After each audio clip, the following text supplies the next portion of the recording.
Zéro déchet au boulot. Bienvenue dans le podcast qui vous accompagne vers le zéro déchet au travail. Vous êtes sensible à prendre soin de la planète, œuvrer pour diminuer les déchets à la maison, mais au travail c'est le désastre. Gâchis de papier, d'emballage, indifférence des collègues, vous vous sentez démuni face à l'ampleur de la tâche.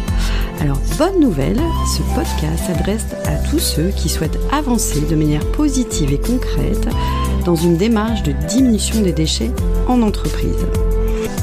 Allez, place au sujet du jour. Bonjour à tous. Avez-vous observé que le zéro déchet est souvent relégué à la sphère personnelle ?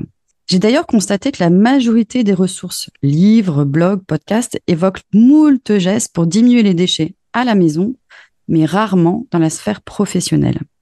Pourtant, l'enjeu est là. Quantité de déchets plus important, impact positif ou négatif en termes d'exemplarité, enjeux réglementaires, financiers et j'en passe.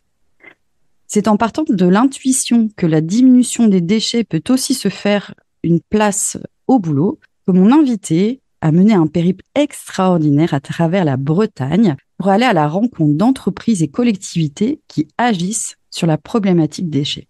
Pour échanger sur ce sujet, j'ai invité Claire Cariou. Bonjour Claire. Bonjour. Alors en 2021, vous avez vécu pendant 2 mois et demi une sacrée épopée. Cette aventure, vous avez choisi de la raconter à travers les 224 pages de votre livre En selle vers la réduction des déchets, témoignages de professionnels qui ont osé s'y mettre, et aussi via un documentaire de Laurie-Anne Courson intitulé Cheval de fer. Alors Claire, je suis ravie de vous inviter pour partager les sujets que nous avons en commun, que nous portons toutes les deux, donc l'écriture d'un livre et bien évidemment la mobilisation pour diminuer les déchets au travail. Et je tiens à souligner que nous sommes relativement peu nombreux à porter ce sujet en France. Alors pour la petite histoire, j'ai découvert votre ouvrage au hasard des réseaux sociaux. J'ai eu l'envie de vous rencontrer, de découvrir votre univers. Nous avons discuté de nos passions par visio interposée et c'était un très chouette moment. Alors ce que je vous propose aujourd'hui, Claire, c'est de nous raconter l'histoire de votre périple breton, des rencontres inspirantes que vous avez faites et aussi ce qui vous a marqué. On y va ? C'est parti.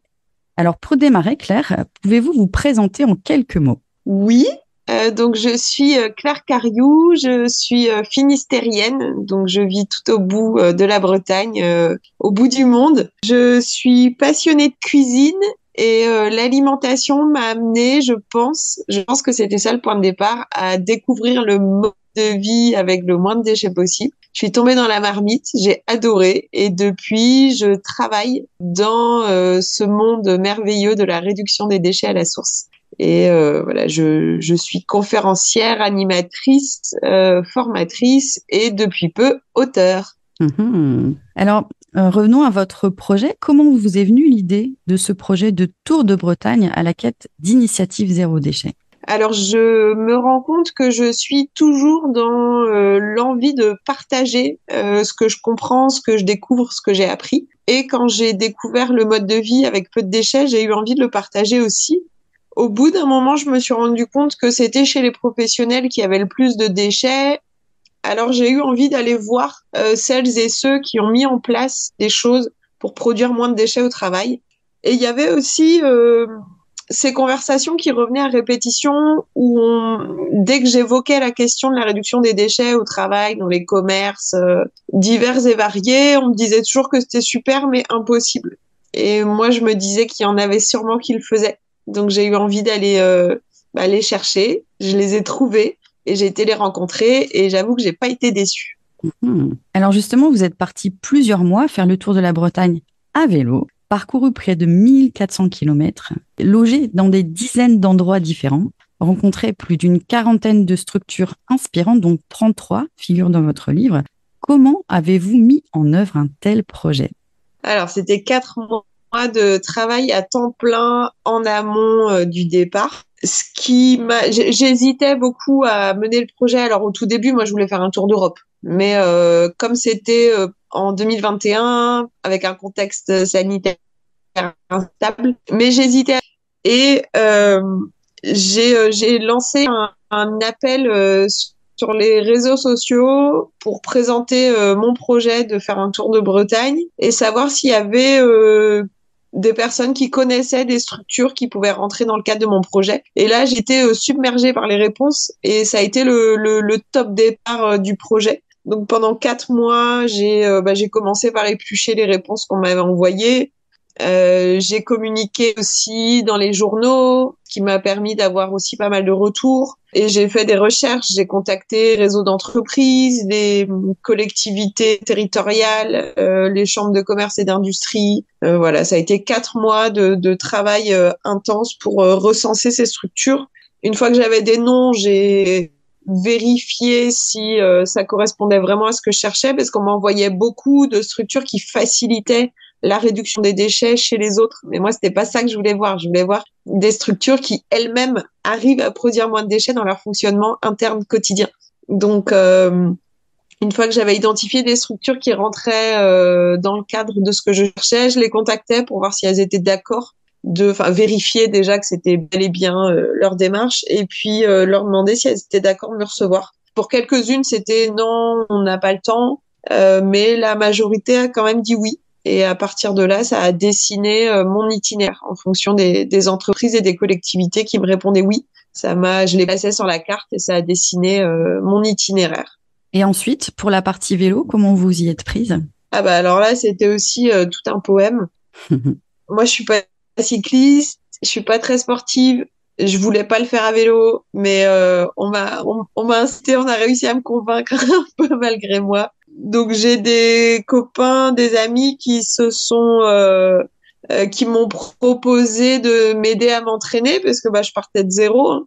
J'ai découvert après coup, là récemment, j'ai découvert que j'étais intolérante au gluten, ce qui me mettait en état inflammatoire chronique. Et donc faire du vélo avec un état inflammatoire chronique, c'est une vraie torture parce que les muscles sont comme atrophiés, sont très douloureux. Donc je comprends maintenant pourquoi c'était si dur a posteriori. Et donc j'ai des copains qui m'ont aidé et des copines qui m'ont aidé à m'entraîner. Donc on faisait une sortie vélo par semaine. Il y a eu beaucoup de mobilisation autour de moi. Il y a Claude qui est un de ceux qui m'ont vraiment incité à faire à vélo, qui a été très présent, qui m'a aidé à trouver du matériel. Parce que le vélo que j'avais, c'était pas possible de faire un tour de Bretagne avec. Donc j'ai réuni le matériel au fur et à mesure. Claude m'a aidé à lister ce dont j'avais besoin.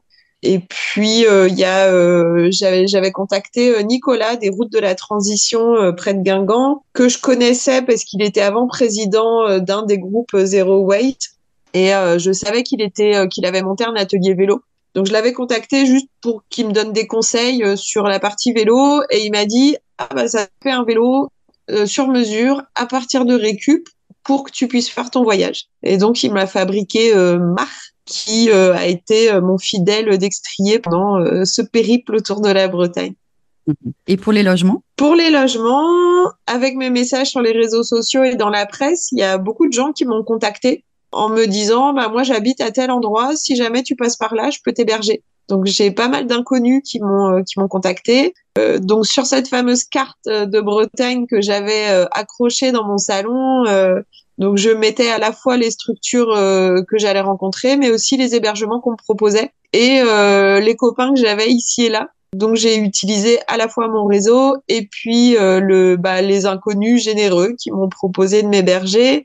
Et pour certains endroits, j'avais pas d'hébergement. Donc, quand c'était le cas, je mettais un petit mot sur les réseaux sociaux un petit peu à l'avance, vraiment 1, 2, 3 jours à l'avance. Et généralement, il y avait pas mal de réponses. Des inconnus me proposaient de m'héberger. Donc, j'ai rencontré pas mal de monde comme ça. Je me suis rendu compte que les gens étaient majoritairement sympas et généreux. Et ça m'a fait plaisir. Alors, parlons de votre livre. Il est préfacé par Rob Hopkins. Alors, pouvez-vous nous dire qui est Rob Hopkins et comment vous avez fait sa rencontre? Oui, Rob Hopkins. Alors moi, la première fois que je l'ai vu, c'était dans le film Demain de Cyril Dion et Mélanie Laurent. C'est l'anglais qui présente la monnaie locale qui a été créée là-bas à Totnes.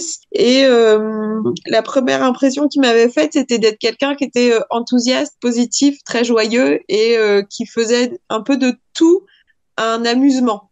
Et j'avais trouvé sa manière de voir les choses vraiment super. Donc j'ai commencé à lire ses livres, à aller voir ses conférences, et cette impression-là c'est maintenu.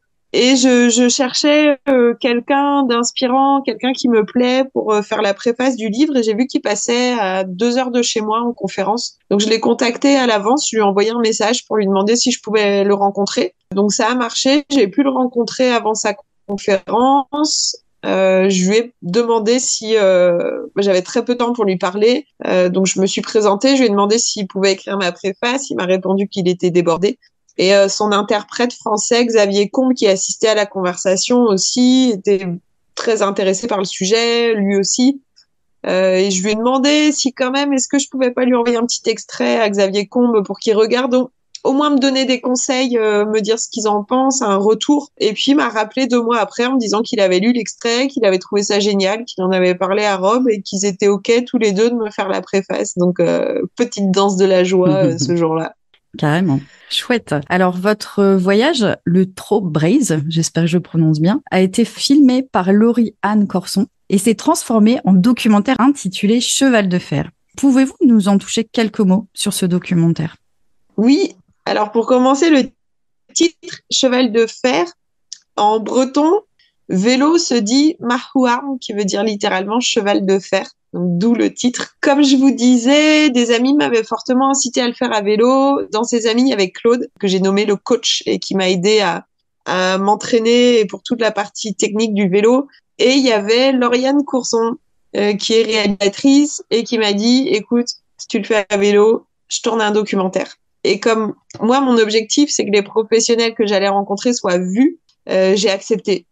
C'est vraiment ça qui m'a fait dire, bon, ok, je le fais à vélo, vraiment, d'accord.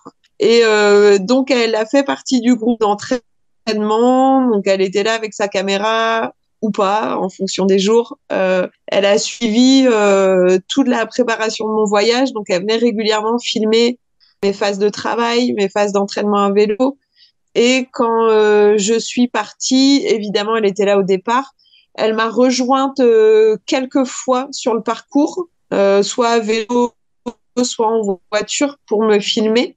Et sa boîte de production m'avait confié une GoPro, donc j'ai filmé moi-même énormément de choses. J'avais au début une caméra sur la tête qui me faisait ressembler à un Teletubby.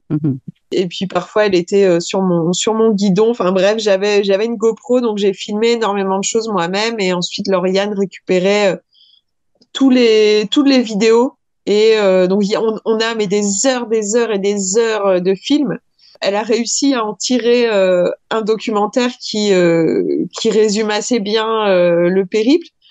Même si pour moi c'était très frustrant d'avoir quantité d'images et de moments géniaux qui sont pas dans le documentaire parce que c'était pas possible de tout mettre. On avait mais des kilomètres de films. J'aime beaucoup son travail à Lauriane parce que je trouve qu'elle elle va toujours toucher l'amour qu'il y a dans les gens.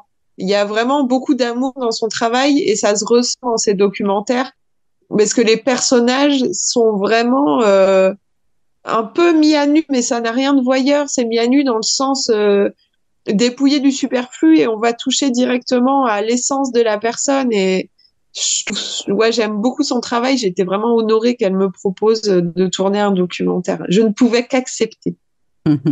Et alors, où le trouve-t-on, ce documentaire? Le documentaire, alors il n'est pas en libre accès sur Internet. Par contre, il y a le DVD qui est sur la boutique en ligne, là où on peut trouver le livre. Et le DVD, il est à 10 euros voilà, sur le site de Côte Ouest. Alors, au début de votre livre, une phrase est mise en avant. Je vais la citer. « Ce que j'aime dans ce mode de vie, c'est la joie que cela apporte. Depuis, j'ai commencé à cheminer pour faire mieux avec moins. Ma vie s'est embellie. » Alors, j'ai trouvé que c'était vraiment une phrase forte, une phrase porteuse. Expliquez-nous comment agir pour l'écologie rendrait-il joyeux? Mon moteur premier, c'était d'agir pour l'écologie, effectivement. Dans la réalité, je me suis rendu compte que mes actions étaient bénéfiques pour moi. J'entends souvent, ouais, mais c'est pas en utilisant des tupperwares et des sacs en tissu que tu vas changer le monde, que tu vas sauver le monde. Non. Et c'est pas mon intention. Mon intention, c'est d'améliorer mon monde, d'améliorer mon quotidien. En réduisant mes déchets, j'ai découvert que je pouvais faire mieux avec moins et que mon quotidien était encombré d'objets superflus, d'objets inutiles. Donc, je me suis délestée de tout ça. Ça fait beaucoup de bien. Et j'ai simplifié énormément de choses qui me font vraiment du bien au quotidien. Et donc aujourd'hui, à force de réduire les déchets, dans l'alimentation, j'achète plus de choses emballées ou très peu. Donc, j'achète des produits de bonne qualité. Donc, je mangeais déjà bien, mais là, je mange encore mieux. Et je mange pas que des brocolis vapeur. Hein. Attention, moi, mes repas, c'est des repas royaux. Mmh.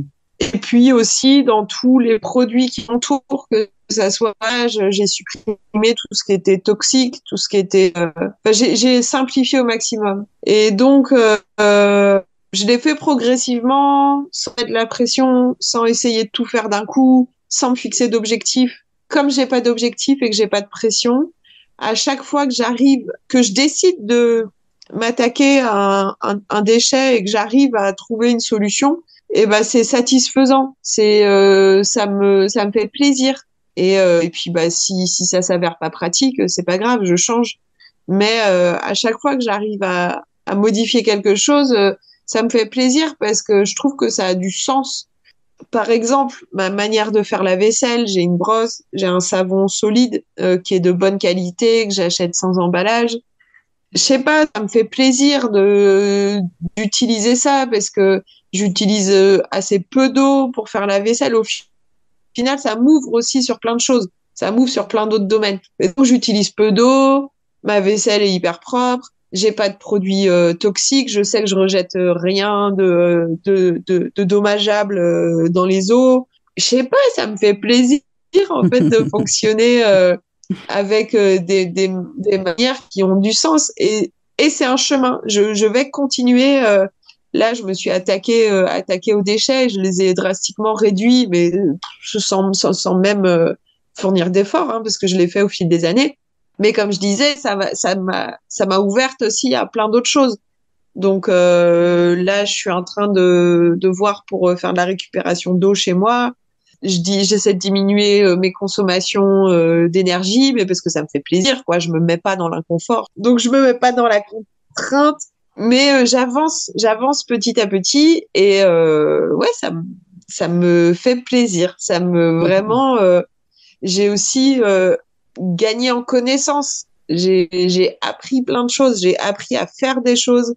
J'ai j'ai gagné plein de savoirs dans des domaines connexes comme l'agriculture, la politique locale, l'eau, l'économie. Enfin, ouais, vraiment, et tout ça, ça fait du bien. Mmh. Alors j'entends à travers ce que vous dites quelque chose autour de la fluidité des gestes qui avancent pas à pas. J'entends un certain alignement avec vos valeurs et votre façon de voir le monde. Donc ça fait plaisir à entendre. Continuons un peu nos petites questions. Vous avez rencontré au fil de votre périple des collectivités, des entreprises différentes. Comment ces structures se sont-elles lancées dans leurs actions zéro déchet? Est-ce qu'elles se sont formées, informées? Est-ce qu'elles ont été accompagnées pour toutes ces nouvelles démarches? Non, pas du tout. Non, ça part vraiment de l'envie d'une ou de quelques personnes qui, justement, avaient envie d'aligner les valeurs avec les fonctionnements, avec les gestes quotidiens. Toutes les personnes que j'ai rencontrées ont comme point de départ l'envie de bien faire en quelque sorte, même si j'ai pas envie de définir ce qui est bien, ce qui est mal, mais elles avaient toute cette envie-là d'avoir des fonctionnements qui leur plaisaient et qui faisaient le moins de mal possible autour. Et non, il n'y a pas de formation, il n'y a pas de...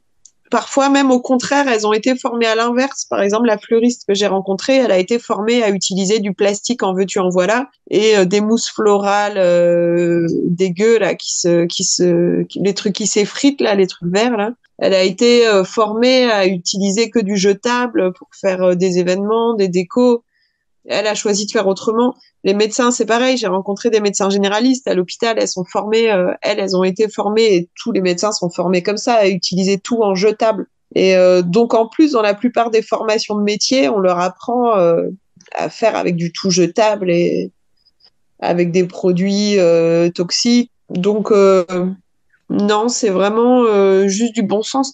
Mais c'est assez fort avec la réduction des déchets, c'est que ça demande pas des compétences techniques, c'est juste du bon sens. Et ce qui différencie ces personnes-là aussi avec les personnes qui ont des fonctionnements plus classiques, c'est que toutes ces personnes-là, à un moment donné, sont arrêtées. On fait une pause enfin, sont arrêtées. Se sont posé la question de, OK, comment on peut faire là pour produire moins d'échecs? Sur quoi on peut agir? C'est tout. Et ça ne demande pas de compétences. Et d'ailleurs, moi là, j'ai lancé des formations professionnelles pour accompagner les entreprises à réduire les déchets. Mes formations, ça fonctionne pas. J'arrive pas à vendre mes formations parce qu'il n'y a pas besoin en fait de formation. C'est que du bon sens.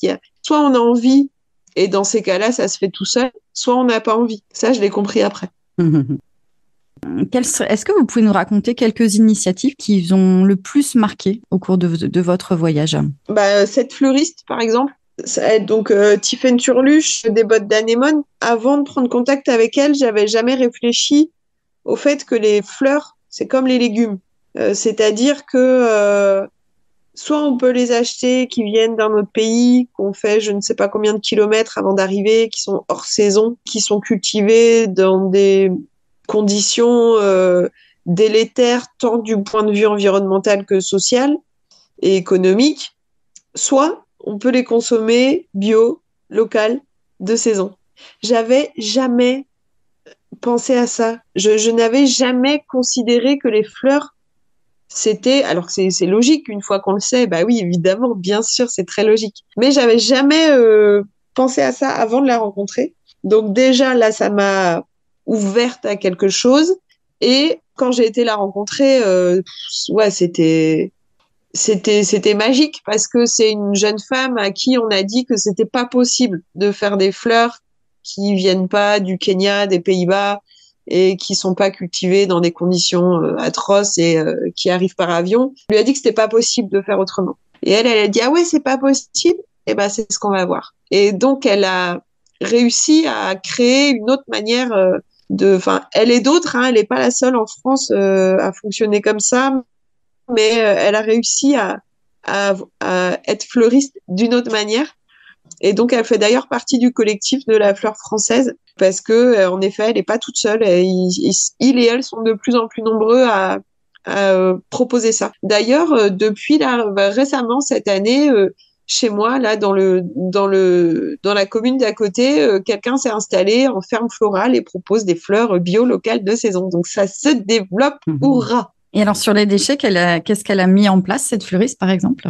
Alors déjà, tous ces bouquets sont livrés sans plastique, sans papier. Elle travaille sur commande. Elle n'a pas de boutique. Donc, les gens lui commandent les fleurs et elle fait les bouquets ensuite en fonction de ça. Tous les papiers qu'elle utilise pour dire quelles fleurs il y a cette semaine, etc., qu'est-ce qu'il y a dans les bouquets, elle les imprime déjà avec une imprimerie qui a des pratiques éco-responsables, sur du papier ensemencé, c'est-à-dire du papier avec plein de petites graines dedans. Donc le jour où le papier, en gros, le papier peut être planté ou balancé par terre et puis ça va faire des fleurs sauvages. Elle arrive aussi quand elle fait des événements, par exemple des mariages, ou bien quand on lui demande de décorer des vitrines, des boutiques, elle utilise énormément de récup.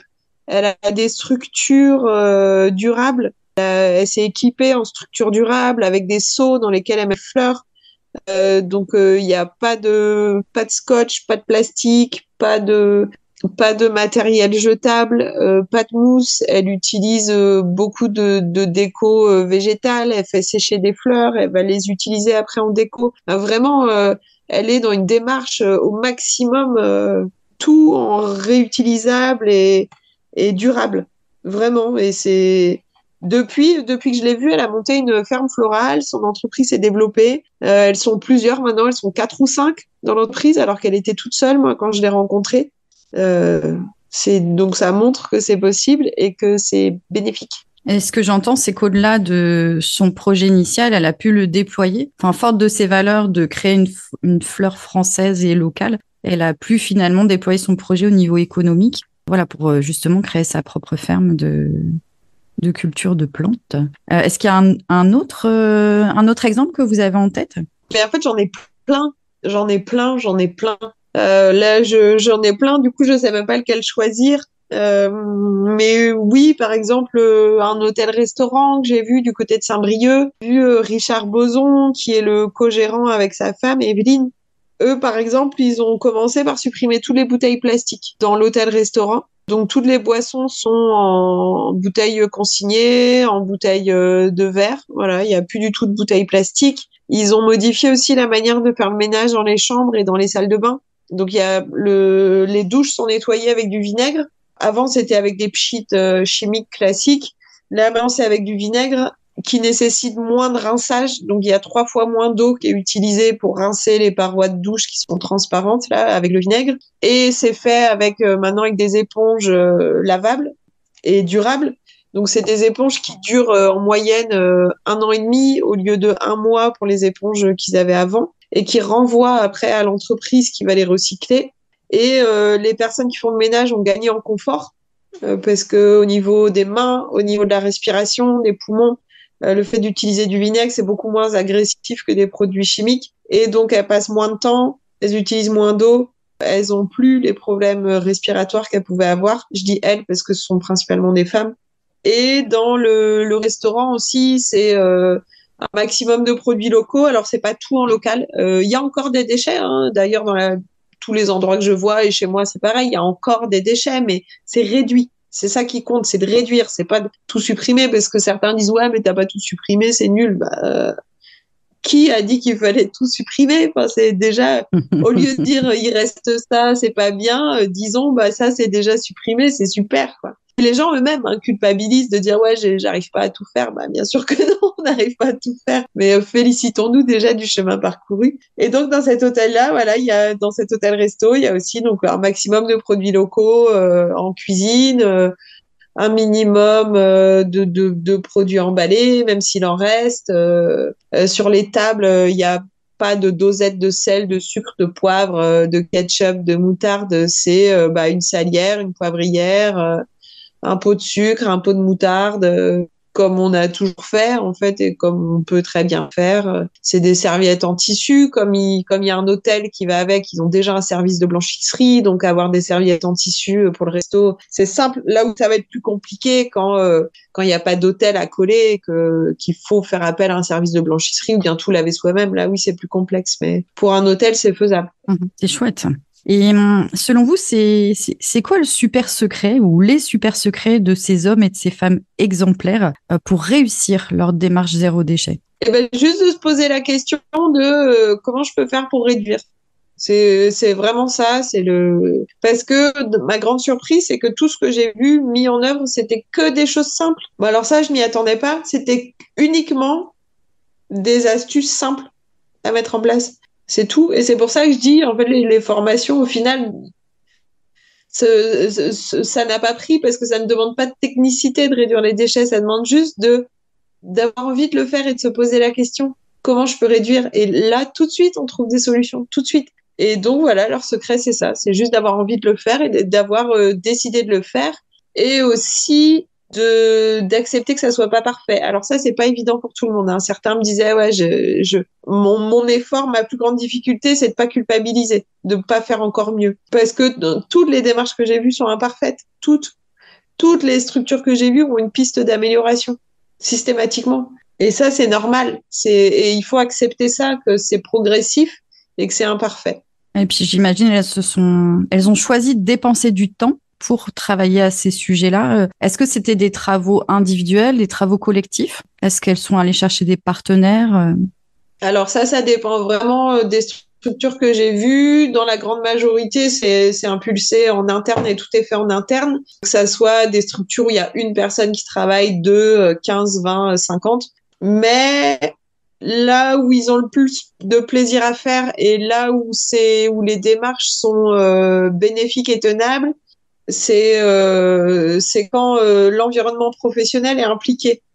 C'est-à-dire que ils vont demander à leurs fournisseurs qu'est-ce que eux peuvent faire pour réduire les déchets, parce que souvent beaucoup de déchets arrivent par les fournisseurs. Donc certains arrivent à embarquer les fournisseurs dans leur aventure Par exemple, j'ai vu l'entreprise Publigraphique à Pont-l'Abbé, qui est une entreprise de sérigraphie. Donc, à la base, en sérigraphie, on produit quand même énormément de déchets. Au début, j'avais hésité à aller les voir parce que justement, ils produisent des objets plastiques et papier. Après, je me suis dit, si eux arrivent à trouver des solutions pour en faire moins, c'est hyper chouette. Sinon, pourquoi s'adresser que à des structures où c'est facile, quoi. Et eux, par exemple, ils expliquent leur démarche à leurs fournisseurs, à leurs partenaires, aux institutionnels aussi qui sont sur le territoire, à leurs clients. Et donc, ils expliquent la démarche, ils expliquent pourquoi ils le font, comment ils le font, qu'est-ce qu'ils attendent des fournisseurs, comment on peut les aider.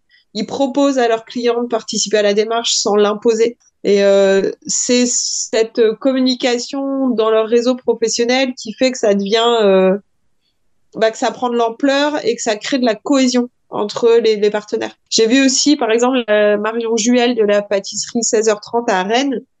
Elle disait que si elle n'avait pas tout cet environnement professionnel autour d'elle, toutes ces personnes avec qui elle peut échanger là-dessus, tous ces fournisseurs qui sont formidables, les clients qui comprennent, si elle n'avait pas tout ça, elle pourrait pas tenir dans la démarche.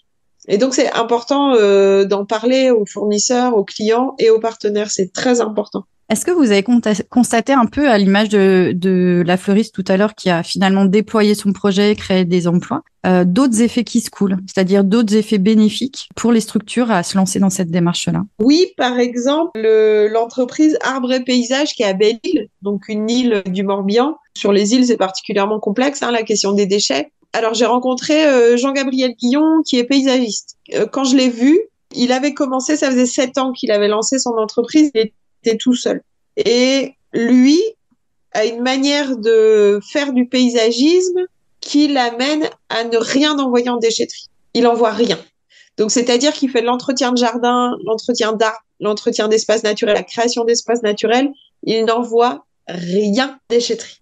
Tout trouve une utilisation parce que pour lui, c'est pas des déchets, c'est des ressources. C'est des matériaux, c'est de l'énergie. Donc, il va broyer tous les petits branchages et les utiliser en broyat sur le terrain plutôt que d'envoyer en déchetterie et d'acheter du broyat par ailleurs. Tonte d'herbe, voilà, il va leur trouver aussi une intégration sur les terrains. Il va composter les branches plus grosses ou les troncs. Il va les envoyer à la scierie de l'île. Tout ce qui peut pas être utilisé par la scierie va être utilisé en bois de chauffage, en matériaux pour créer, par exemple, dans un espace paysager, créer des bacs, délimiter des espaces. Tout a une utilisation. Et lui, il avait commencé 7 ans auparavant tout seul. Et quand je l'ai vu, ils étaient 17.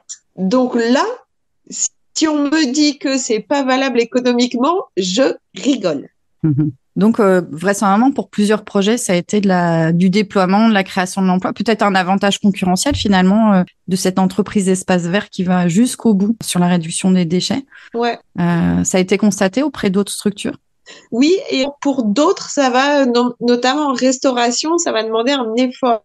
Parce que on va utiliser des matériaux qui vont coûter un peu plus cher, ça va demander plus de travail de transformation, ça va être un effort économique, par exemple pour la restauration, mais ça va être un avantage quand même commercial parce que le résultat est tellement meilleur. C'est des lieux de restauration où le plat change tout le temps parce qu'on s'adapte avec ce qu'il y a. On fait avec ce qu'il y a sur le territoire. On réutilise des choses de la veille qu'on peut retransformer, etc.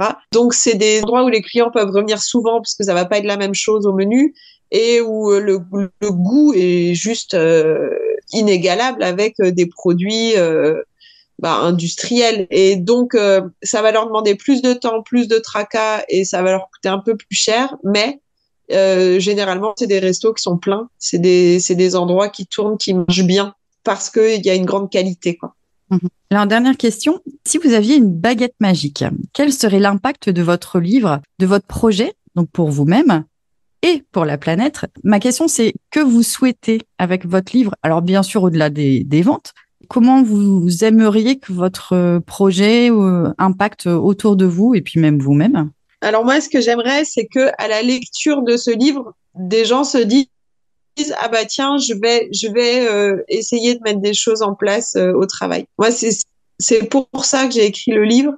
C'est pour que un maximum de personnes voient qu'en fait, c'est pas si sorcier, que c'est pas si complexe, que c'est possible, que c'est souhaitable, et que c'est positif. C'est vraiment ça que je voudrais. Moi, si j'avais une baguette magique, tout le monde lirait le bouquin et beaucoup de gens se diraient oh, génial, moi aussi je veux faire. Voilà, ça serait ça que je voudrais. Et pour moi perso, ben ça serait d'avoir le plaisir de voir ce projet aboutir tel que je l'ai imaginé dès le départ. En fait, c'est pas pour moi perso que je l'ai fait, hein, je sais pas trop en fait. Pour moi perso, peut-être que ça m'apporte, je sais pas, une reconnaissance de ce que je dis est utile peut-être et n'est pas naïf, que ça me permette peut-être de travailler plus avec les entreprises et les collectivités peut-être.